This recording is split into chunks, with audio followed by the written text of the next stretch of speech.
Let me ask you something. How many times have you walked a familiar path, gone to meet a friend, and never once thought that you wouldn't make it home? Probably more times than you can count, right?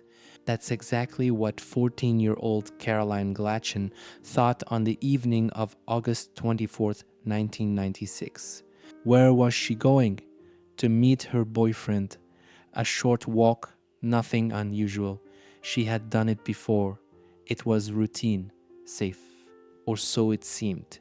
Caroline lived in Bonhill, a small town in West Dunbartonshire, Scotland, a place where people knew each other, a place where kids played outside without fear, a place where nothing really bad was supposed to happen. So why would this night be any different? Her destination? A spot near the bridge by the River Leven just outside Renton. A place she had been many times. A place no one thought twice about. But somewhere along that path, something went horribly wrong. Now, here's the first question you need to ask yourself. How does a 14-year-old girl vanish in the middle of a quiet town without anyone noticing? Because that's exactly what happened. Caroline was never seen alive again. The next morning, just as the town was waking up, someone walking along the banks of the River Leven made a chilling discovery. Caroline's body, partially submerged, motionless. Whoever had done this to her hadn't just left her there. They had made sure she wouldn't survive. Her injuries told a horrifying story. She had been brutally attacked, left to die in the water. Think about that for a second. A 14-year-old girl, murdered, dumped in a river. The news spread fast. Panic set in. Parents held their children close. Because if someone could do this to Caroline, then who was next? Who could be capable of something so cold? A stranger? Or worse, someone from the town? That's the terrifying part. Nobody knew. As soon as the police arrived, they knew this wasn't an accident. This was something much darker. Caroline had been beaten, badly. Whoever had attacked her wanted her to suffer. But here's the problem: there were no clear witnesses. No one had seen what happened, or at least no one was talking. The investigators combed the area, searching for clues. They knocked on doors, hoping someone had heard something. Anything, but nothing. And that raised a terrifying question. Was the person responsible someone who knew how to cover their tracks? Or was the answer even closer than anyone wanted to believe? Because let's be honest, murders like this, they don't happen in a vacuum. Someone always knows something. In any murder investigation, there's an unspoken rule: start with those closest to the victim. Because statistically, the killer isn't some shadowy figure lurking in the dark. More often than not, there's someone the victim knew. So, who did the police look at first? Caroline's boyfriend, Robert O'Brien. He was 18. She was 14. Their relationship had raised eyebrows in the community, but was it just a teenage romance, or was there something more to it? The police had to ask, was this a case of jealousy, a relationship turned violent? Did an argument that night take a deadly turn? At first glance, it made sense. He was older, possibly more controlling. Maybe things had escalated in a way no one expected. But there was a problem. There was no solid evidence linking Robert to the crime, no witnesses placing him at the scene, nothing physical to tie him to her death. So, was he just an easy suspect, a convenient person to point the finger at? Or was he innocent all along, while the real killer walked free? And if it wasn't Robert, then who was it? Caroline was buried in February 1997. By then, months had passed, but the shock of her murder hadn't faded. The church was packed. Family, friends, neighbors, people who had known Caroline since she was little, all gathered to say goodbye. But there was something else in the air, fear, because this wasn't just a tragedy. It was a warning. Somewhere out there, a killer was still free. And that's the part that made it unbearable. Caroline was gone, but justice had never come. How does a community move forward when the person responsible is still among them? How do you walk down the same streets, shop in the same stores, knowing that the person who did this could be standing right next to you? That's the reality they were facing. And the worst part? They had no idea just how long they would have to wait for answers. Time passed. Weeks turned into months. Months turned into years. And nothing. Despite repeated police appeals, despite a reward being offered, despite Crime Watch featuring the case, no real leads emerged. It was as if the killer had vanished into thin air. Or maybe they hadn't vanished at all. Maybe they were right there, blending in, going about their life as if nothing had happened. That's the most unsettling thing about cold cases. They don't stay cold because there's no evidence.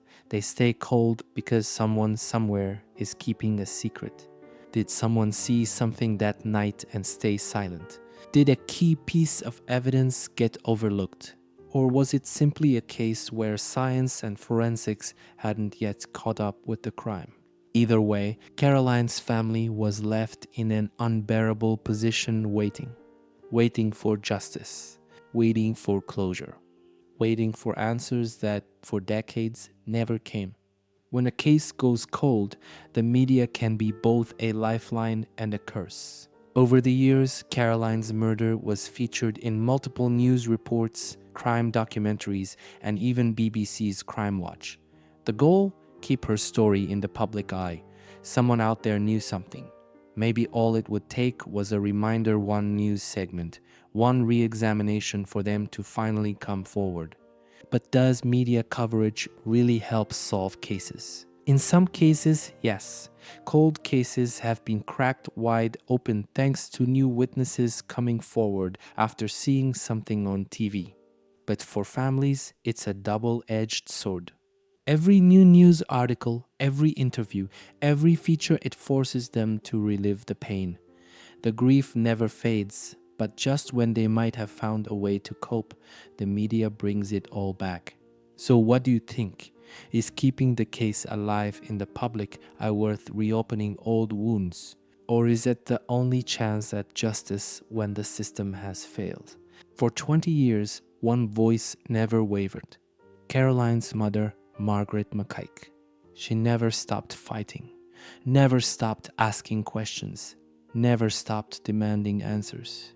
Again and again, she stood in front of cameras, her voice breaking but never giving up.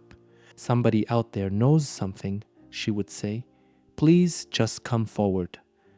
But how many times can a mother beg for justice before she loses hope? How many times can she relive the worst day of her life?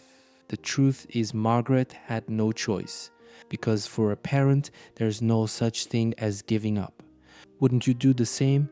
If it were your child, how far would you go? And here's a bigger question: did her persistence make a difference? Because 2 decades later, the case would take a dramatic turn. By 2016, it had been 20 years since Caroline's murder.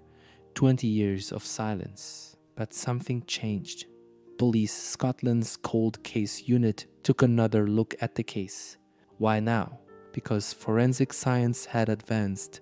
Techniques that didn't exist in 1996 could now extract DNA from the smallest traces of evidence. So investigators did what they should have done years ago. They re-examined the crime scene evidence with fresh eyes. What did they find? The answer wouldn't come right away. But this was the moment that changed everything. Because this time, they weren't going to let Caroline's killer slip away.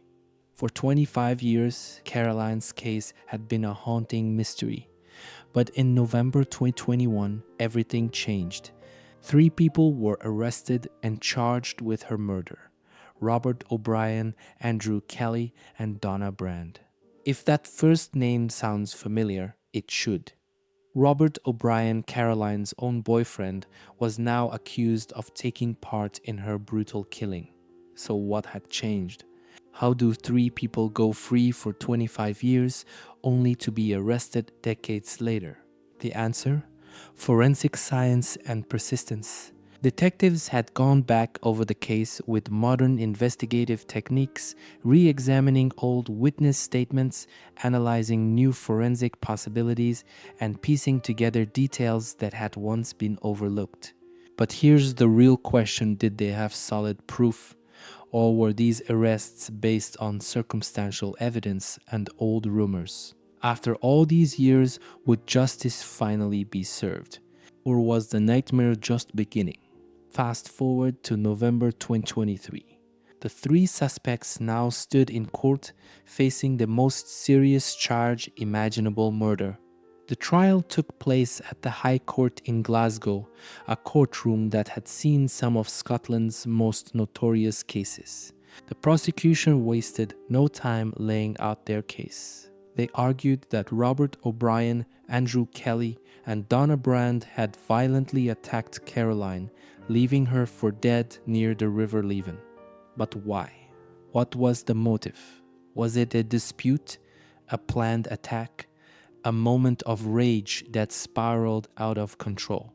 The prosecution painted a chilling picture: Caroline had been lured, ambushed, and subjected to a brutal beating before being thrown into the river. And the most disturbing part: these weren't strangers, these were people she knew. But the defense wasn't about to let that go unchallenged. Would they prove reasonable doubt? Would old evidence hold up after 25 years? And most importantly, would the truth finally come out? What do you do when the key evidence in a case comes from a child? One of the most shocking pieces of testimony came from a witness who, at the time of Caroline's murder, was just 4 years old. Back in 1996, this child had reportedly seen a girl being attacked near the river on the night Caroline vanished. Think about that. A 4-year-old had possibly witnessed one of Scotland's most horrifying crimes. But here's the dilemma: how reliable is a memory from that young? Do childhood recollections hold up in court, or do they fade, shift, and twist over time? The prosecution insisted that this witness's statement, combined with forensic findings and updated investigative work, provided the missing link. But was it enough? Because if the jury didn't believe it, this case could still fall apart. 27 years. That's how long it took to hear the words that would change everything. In December 2023, the jury returned with their decision. Robert O'Brien and Andrew Kelly guilty of murder. Donna Brand guilty of a lesser charge. The courtroom was silent. The weight of the moment pressed down on everyone. Was this the justice the community had been waiting for? Or was it too little, too late? For Caroline's family, there was relief, but there was also pain. The people responsible for their daughter's death had walked free for decades. They had lived their lives, while Caroline's had been stolen at 14. And then there's the lingering question: did they finally tell the truth about what really happened that night? Or were there still secrets buried beneath the surface? 1 month later, in January 2024, sentencing was handed down. Robert O'Brien life in prison with a minimum of 22 years before parole. Andrew Kelly 18 years behind bars. Donna Brand 17 years for her role in the crime. But let's be honest, does any sentence truly feel like justice? Does 22 years compare to the lifetime that Caroline never got to live? Does 17 years feel like enough for someone who helped take part in a murder? Or does it just highlight the fact that no punishment will ever be enough? Because at the end of the day, no matter how long they serve, Caroline is gone forever. Caroline's mother, Margaret McKeich, had waited 27 years for this moment. She had fought through grief, heartbreak, and years of silence. She had begged for justice, demanded answers, and never stopped searching for the truth. And now, she made her feelings clear. She called O'Brien, Kelly, and Brand scum of the earth. And she was right. They had stolen her daughter's life, and now, finally, they would pay the price. But here's the harsh reality: no sentence, no guilty verdict, no prison term can bring Caroline back. So, where does that leave a mother who has spent almost 3 decades fighting for justice? How do you move forward when the pain never truly fades? Because here's the most haunting question of all: is closure even possible when your child's life was taken in such a brutal way? Justice had finally arrived, but did it bring peace? For the people of Bonhill and Renton, the convictions of Robert O'Brien, Andrew Kelly, and Donna Brand were a relief, but also a reminder. A reminder that for 27 years, a killer had walked among them. A reminder that this small, quiet town had once been the scene of a nightmare. How does a community recover from something like that? Do you just move on? Pretend it never happened? Or do you carry it with you, a wound that never quite heals? The truth is, Caroline's murder changed this town forever. It shattered the idea that bad things don't happen here. It forced people to confront the reality that evil doesn't always come from strangers, it can come from those you know. And that's the hardest part. Because when something like this happens, it doesn't just leave a crime scene, it leaves scars. So the real question is, what can we learn from this? How do we protect the next generation from suffering the same fate? Because while justice was served, the damage had already been done. Here's a fact: if this case had been left in the past, Caroline's killers would still be free today. So what changed? The answer is cold case detectives. It was their persistence, their fresh eyes, and the advances in forensic science that finally unraveled the truth. And that brings up a bigger issue: how many more cases like this are out there? How many families are still waiting for justice? How many killers are still walking free just because the right technology wasn't available at the time? If this case proved anything, it's that cold cases should never be forgotten. So here's the real question: should more resources be poured into cold case investigations? How many other long buried secrets could finally be uncovered? Time is a strange thing. It can bury the truth, erode memories, and allow people to move on. But at the same time, it can bring new perspectives, new technologies, and new opportunities for justice. In Caroline's case, time was both an enemy and an ally. For years, it allowed her killers to live their lives as if nothing had happened. They grew up, they aged, they carried on while she never got the chance. But time also brought DNA advancements, new investigative techniques, and a team of detectives determined to see this case through. So here's the question: does delayed justice still count as justice? Or does it lose meaning when it comes decades too late? Because while the verdict brought accountability, it could never undo what was done. Even with convictions, some questions will never be answered. What exactly led to Caroline's murder that night? Was it planned? A moment of rage? A cruel act of violence with no real reason? Did others know about it? Were there people who kept quiet for years, protecting killers instead of seeking justice?